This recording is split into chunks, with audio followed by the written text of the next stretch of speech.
you can see the surface of the moon. It is the strangest looking thing.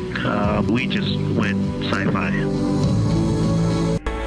You're getting a live look from Orion as the crew observes a solar eclipse from the moon.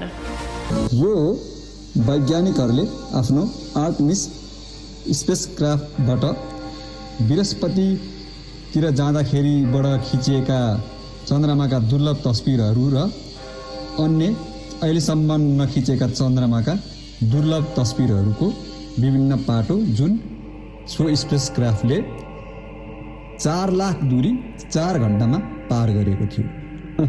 यसरी मानव सभ्यताले यो उपलब्धि हासिल गरिरहँदा हामीलाई भने आफ्नै देशमा कतिपय ठाउँमा पुग्न यति नै समय लाग्यो भन्दा दुःख लाग्दैन र?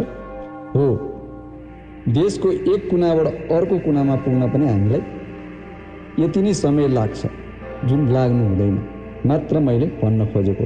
अब सुदूरपश्चिम कर्णाली र मधेसलाई मानव विकास सूचाङ्कमा प्राथमिकताका साथ विकास योजनाहरू बनाएर अघि बढ्नुपर्छ भन्ने मलाई लागेको छ। अब दोस्रो दृश्यमा हेर्नुहोस्, ब्रह्माण्डको विशालता र हाम्रो लघुता। जब हामी चन्द्रमाको दूरी करिब 4 लाख किमीबाट वा अझ पर बृहस्पतिको दूरीबाट पृथ्वीलाई हिँड्छौँ, हाम्रो विशालता संसार एउटा सानो नीलो थोप्लोमा परिणत हुन्छ। अन्तरिक्ष यात्रीहरूले यसलाई ओभरभ्यू इफेक्ट भन्छन्, जहाँबाट हेर्दा पृथ्वीमा कुनै राजनीतिक सीमा देखिँदैन, न त त्यहाँ कुनै जात, धर्म, लिङ्ग, धनी गरिबको भिन्नता नै देखिन्छ। यो भकुण्ड जस्तो सानो पृथ्वीमा बसेर मानिसले गर्ने घमण्ड र पाप कर्महरू साँच्चै नै अर्थहीन लाग्छ। धन्यवाद।